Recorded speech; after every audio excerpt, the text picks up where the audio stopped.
Hello guys and welcome to today's Los Blancos podcast. Today it is the Girona review. Yesterday we won 3-0 against high-flying Girona.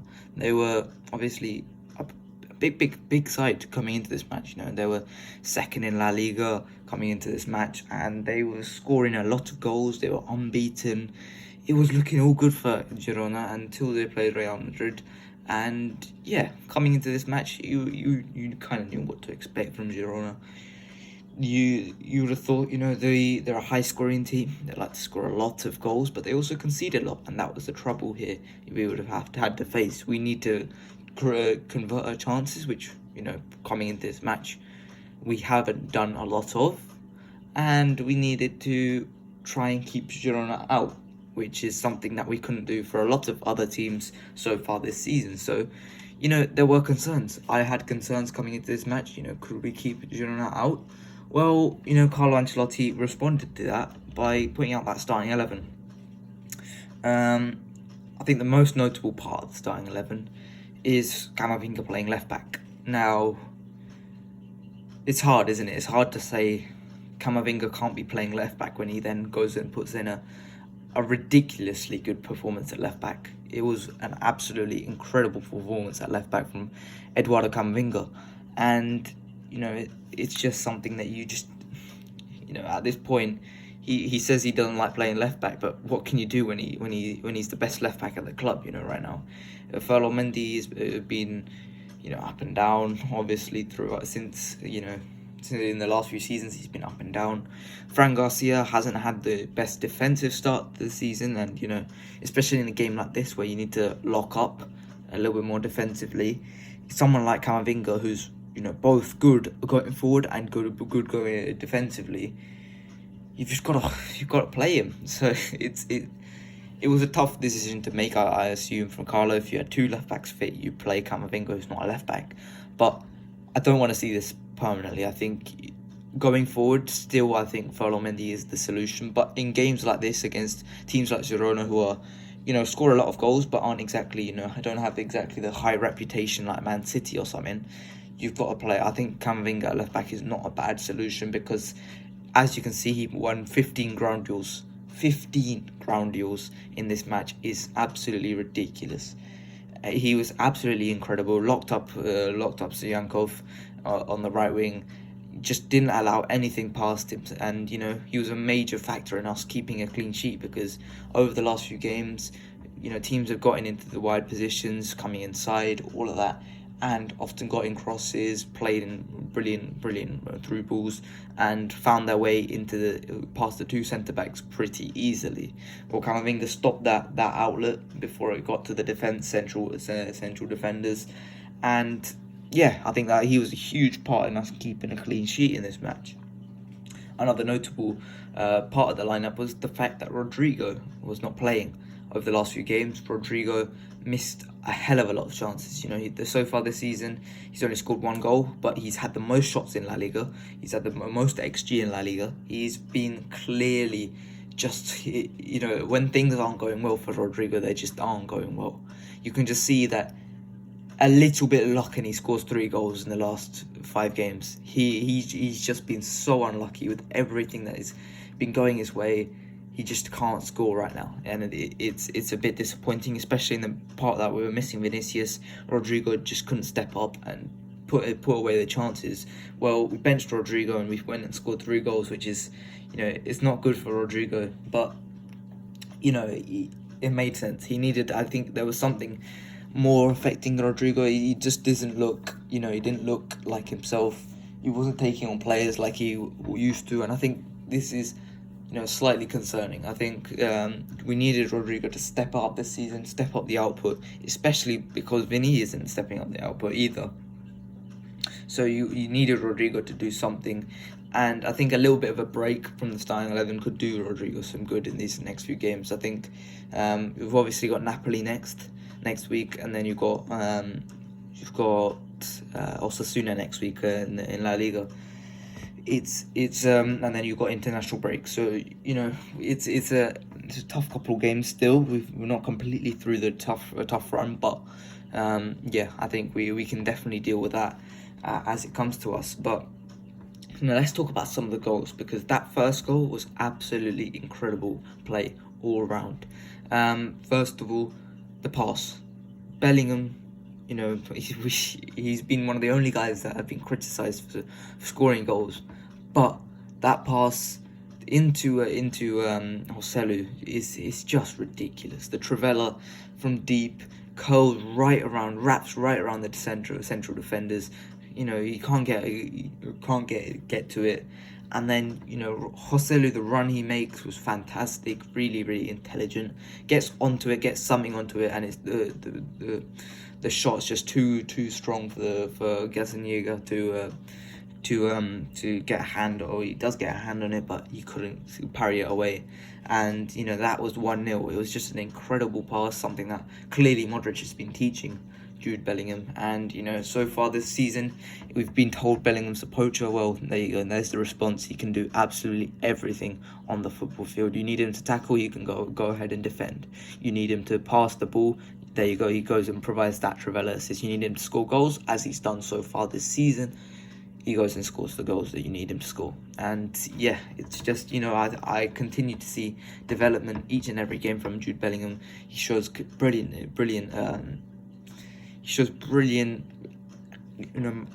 attitude every single game. Just, every single game you see development from this guy, and it's only going to get better. He's 20 years old. Next season it's going to be a different manager, a different system.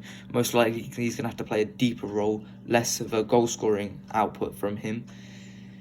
Yeah, I'm excited to see what happens with him next season, whether it is Xabi Alonso, whether it's Zinedine Zidane, whether it's Raul. I'm excited to see what he can bring in a deeper position as well, because this was just a little sample of what he could do from a deeper position.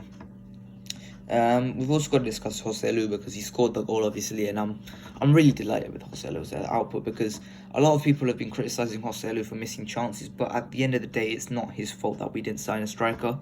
And at the end of the day, he's got 4 goals and 2 assists in 7 games this season so far. He's been absolutely great. He's been scoring the goals that we needed him to score. He's been, been a really, really important part of this season, and I suspected that would be the case. I suspected that Joselu would have to play a lot of games, and I think the main takeaway from these last few games is that I don't think Vini and Rodrigo up top together as a front two is the solution. I think these guys have to play off of a striker. I think Joselu is so key to the way we play, because of the fact he is a bit of a target man. His aerial success rate is among the best in the world. He is a really, really big aerial presence, and I think Vini and Rodrigo need that to succeed. They need that springboard at the end of the day, and at this moment in time, he is the springboard for them, and also he is scoring goals. I think he can keep this up. I think if he can get 20 goals this season for us in all competitions, I think that's going to be a massive boost. And he's not just stat padding either. He's getting important goals. Like he scored the one against Las Palmas. That was the sealer. That was the one that ultimately, we were going to win that game. That was the one where, we're going to win. Now let's go ahead and see this game through. Yesterday he scored against Girona. It was the first goal, the opening goal, one that really took the wind out of Girona's sails. Up until that point they were really, really, creating some big chances off the cross. Jan Couto put in a great cross. I can't remember who headed that cross right at the beginning of the game, and then Sigankov had a nice chance which hit the post. There was an onslaught at the start of the game, but I think Joselu's goal took the wind out of their sails, and it was a nice goal. So Joselu keeps on showing that he is good enough to play for Real Madrid. He's good enough to contribute to Real Madrid, and I think for a stopgap player, I think he's doing fantastic so far this season. So I'm really happy with Joselu's performance. Really happy with how he's doing. Next goal, obviously, off the corner. It was bound to come. Tchouameni, it's been so long. He's had so many big chances. It just seemed like nothing's going his way, and then suddenly he scored a goal. He's been scoring for France consistently. He's been a goal threat for France, and you just think, this guy's 6 foot. He's good in the air. he should be scoring more goals. Well, this should hopefully open the gates for him in terms of a goal scoring threat. I think we need that corner threat because Militao is out. I think Rudiger can be a goal threat, but he so far hasn't been. I think, if Tchouameni can get maybe 3, 4, 5 goals a season, that would be a huge boost for us. Just to have that goal threat from midfield, just every corner, every long shot, Tchouameni can score a goal. And it wasn't just the goal this game. Tchouameni was absolutely monstrous in defence. There was a lot of talk about Alex Garcia. He's been a terrific player for Girona for a few years now. And he had to deal with Alex Garcia, who's a really technical and smart guy. Well, Tchouameni just locked him up, was really good defensively. Just his defensive actions, he is an absolute monster when he's on it. He is top 3 defensive midfielders in my opinion. Right now, I think Rodri's clearly above him, but beyond that, I think Kimmich is in and about that conversation. I think Declan Rice is in and about that conversation, but I think Tchouameni is right up there, to be totally honest. He's an absolutely imperious guy in midfield, just really dominant. Physically, he can cope.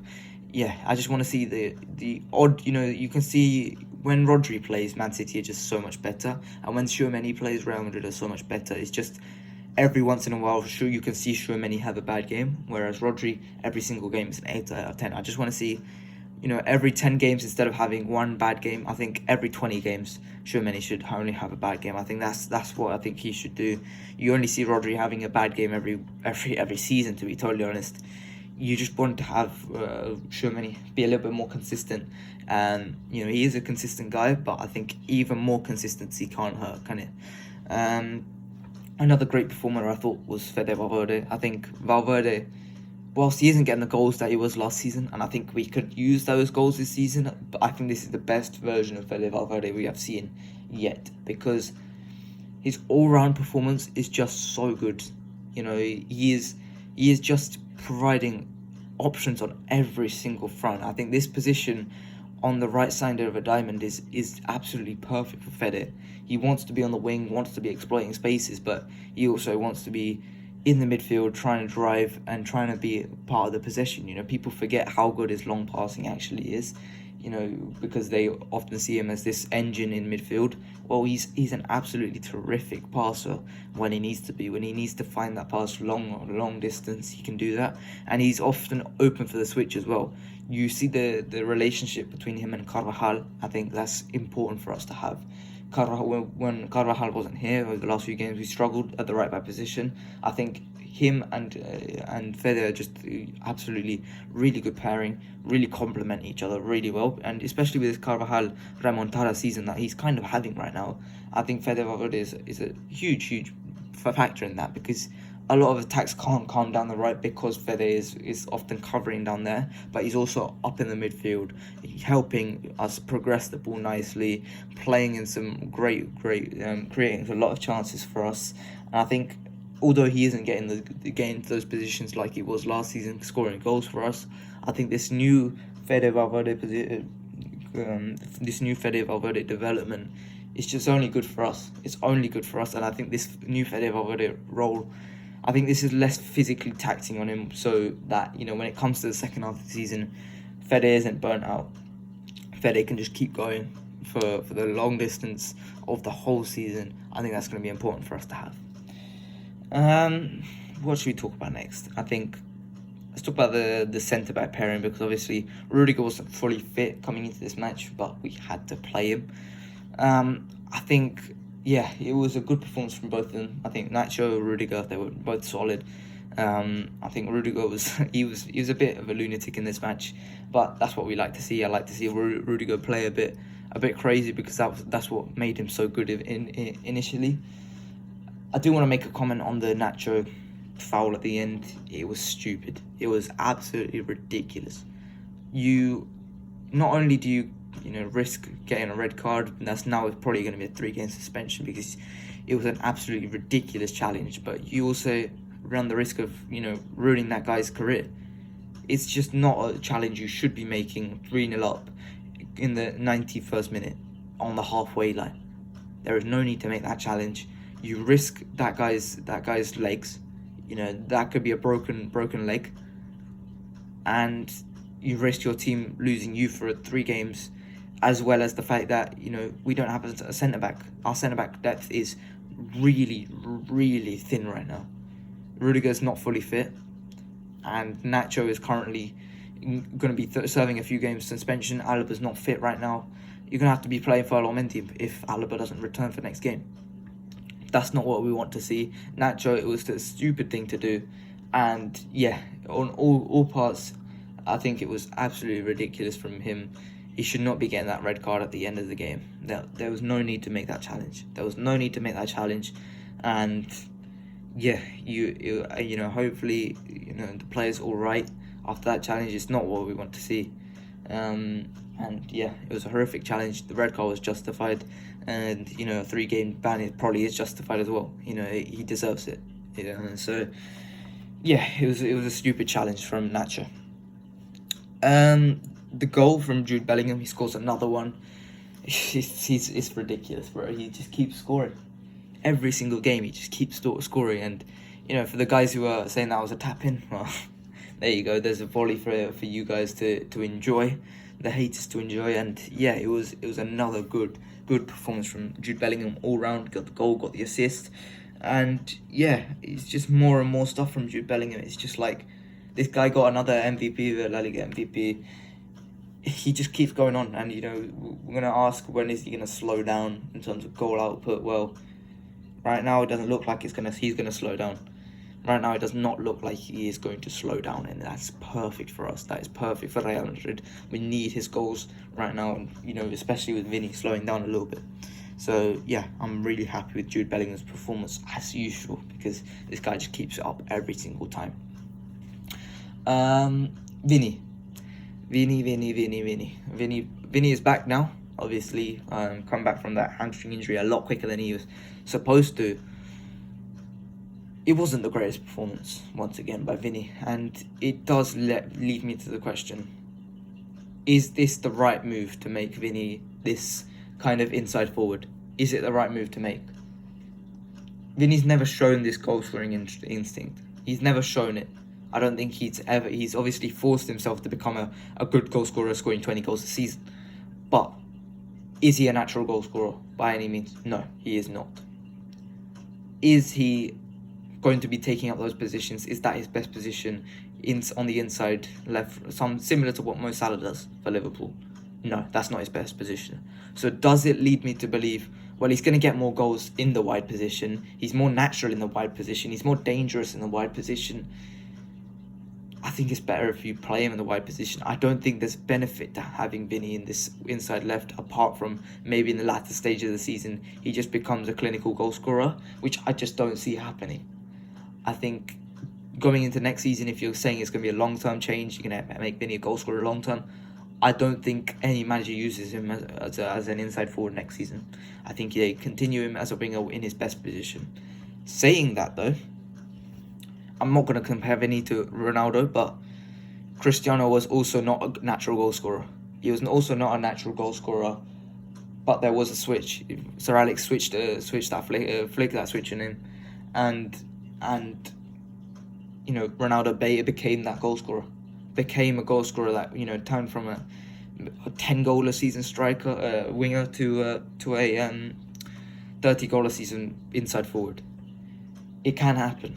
It can happen, you know. Ronaldo was by no means a goal scorer, but he became the greatest goal scorer that the game's ever seen. It can happen. It just, is that what you want to happen? That's the only question I have. Is that what you really want Vinicius Jr. to become? Because let's say what happens next season, we sign Endrick, we've obviously signed Endrick, we sign Mbappe, we sign Moukoko, maybe we sign Alvarez, I don't know who we sign. Do you play Vini in the inside position if Mbappe comes? Do you play Vini in an inside position if Endrick plays up front? I don't think you do. I think Vini stays on the left wing, stays out wide, and I think that's what his future is. So I don't know. I think his role, I think this is an unnecessary change apart from maybe the fact that he becomes that type of player in the latter stage of the season. But yeah, personally, I think it's just better. Play him on the left, you get more output out of him. He plays better as well. I just think that's probably the best for him and for his development. Kepa was solid again, made a good save off that header in the game. I think people are being too harsh on Kepa. I saw after the Madrid derby, I saw a hell of a lot of criticism of Kepa. I'm like, I know Courtois probably would have made those saves, but that is Courtois. That is the best. That was one of the best 3 keepers in the world. That is, in my opinion, the best keeper in the world. That is the guy who is 6'6" and has the agility of a cat. He is absolutely ridiculous in goal. Kepa is not that guy. Kepa is not that Courtois. He is not. And I think some fans need to understand that. At the end of the day, what you can understand, what you want Kepa to do for me is be a solid presence. When it comes to playing out from the back, just be smart, don't make mistakes, and then just when it comes to you, make the saves that you're supposed to make. And that's all I want from Kepa at this moment in time. If I want a phenomenal goalkeeper, Courtois comes back at the end of the season. But that ain't happening with Kepa. Kepa is not becoming some sort of absolute ridiculous Lev Yashin-esque type guy. He is not that guy. He won't become that guy. But what you can expect from Kepa is a solid keeper who doesn't make mistakes. If he is that keeper, fine. We've got our money's worth. He's been worthwhile. But if we get a guy who's making mistakes, then that's what he deserves criticism for. But there is no reason for you to be criticising him at this current moment in time, because he's got 4 clean sheets, which is a lot for us at this current moment in time. So for me, I think Kepa has been a solid player, and he's done everything that you could have asked him for. I don't think you can ask him to go ahead and make some 5,000 saves every single game, because that is only something the best goalkeepers can do, which is not Kepa. Okay, I think that's practically all I got on Kepa.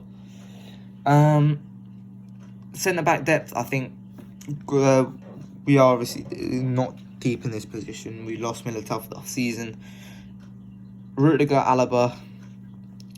Let's say these guys get injured. We're talking about Castilla players probably coming in. I think Alvaro Carrillo was including the match squad. Yeah, I think him or Marvel is probably the best choices, from Castilla to come into the first team squad. They are both solid guys. Alvaro Carrillo is more of a ball playing guy. He's definitely good on the ball. Solid defensively. I think Marvel is more of a pure defender, left footed as well. So I think that's what you want to expect from these guys. I think for me, I would personally have Marvel in the squad. I think you have the other centre back play out from the back. I think Marvel is more of a solid defender. So I think, I would call up Marvel, but I think Carlo Ancelotti disagrees. He obviously called up Alvaro Carrillo. I think these guys are definitely ready for first team opportunities. Maybe not at Real Madrid, but somewhere else. Next season, I think it's pretty much guaranteed that Rafa Marin comes in, provides us some squad depth. He's doing well on loan so far. I think I'm happy with him. What else can we discuss? I think midfield dynamics look all good. Everything looks good there. We scored 3 goals. Its second half was there was nothing there really. There was really nothing there to be talked about. There was it was just a controlling performance from us. I think something like this against Girona, that's a statement. Girona were very good coming into this game, and they've brought some really nice players. But you know what? I'm happy with this game. Napoli obviously coming up next. Just to talk a little bit about Napoli as well. Yeah, Napoli, I've picked up form again. I'm scared of Osimhen. I'm really scared of Osimhen against this defence. I'm really scared of Osimhen. But whatever. Kvara obviously against Carvajal, that could either go one of 2 ways. Kvara goes and he's not really that impactful, or he absolutely runs Carvajal ragged, which is slightly more likely, I think. So we've got to be careful of Kvaratskhelia becoming the best version of himself, just running our right back ragged. So we've got to be careful of that. I think Napoli is just a dangerous team. For me, if I just quickly run through my what I would go for as a starting 11 versus Napoli, I think goalkeeper Kepa, right back Carvajal, centre back pairing of Nacho and Rudiger. Left back, I would go for Mendy. I would go for Mendy in this match. If you need late game, you need a little bit of thrust going forward, you bring on Fran Garcia. And then midfield 4, I would go for, I think this is a very simple decision. Don't play Kroos or Modric, although I do think that he will probably play Modric. I think, personally, I would go for Tchouameni, and he better play Tchouameni, because if I see Kroos playing that defensive midfield position, I will cry. I will cry. I think, in the midfield 4, I would go for Tchouameni, I would go for Camavinga, I would go for Fede, and then I would go for Jude. I think that's our best midfield, and I think, maybe Kroos plays in that best midfield, but I think right now Modric is not in our best midfield. But I do think that for some reason Carlo would probably go for Modric in this game.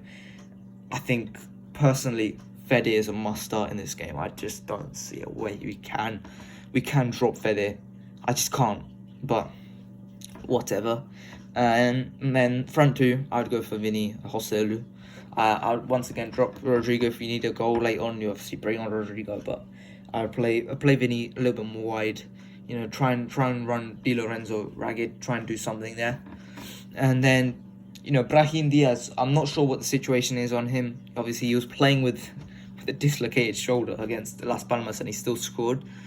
He's been absolutely really good. He's been really good, Brahim Diaz, and I'm really, happy to see Brahim Diaz playing really well for the club. I think he deserves it. I think whenever he played against Napoli for AC Milan, he was really, really good. So I think if he's fit, if he's ready, if he's not going to aggravate anything, play him, get him ready, and bring him on 60th minute, because I think that he could be a big part against Napoli. I think he could play a big part. But it's always an exciting time when we go away in the Champions League, especially to the Diego Armando Maradona Stadium. Obviously, it's a big venue, absolute cauldron for the Napoli fans. It's gonna be a tough game. Despite how Napoli's form has been across the season, they are still a tough team. They've got good players. Osimhen, Kvaratskhelia. These guys are dangerous. They're dangerous. We need to be wary. But yeah, that is it for today, I think. I think we've covered everything on the Girona game. We've covered everything on the Napoli game. I think we should be back next week for Osasuna. Hopefully another win against Napoli. Hopefully we don't cause any late drama. It was a no nonsense performance against Girona. No messing around. 3-0. Lovely. No heart attack. No early goal. But yeah, it was a nice game. So that is it for today. I hope you guys enjoyed. Please like and subscribe, and I'll see you guys later. Bye bye.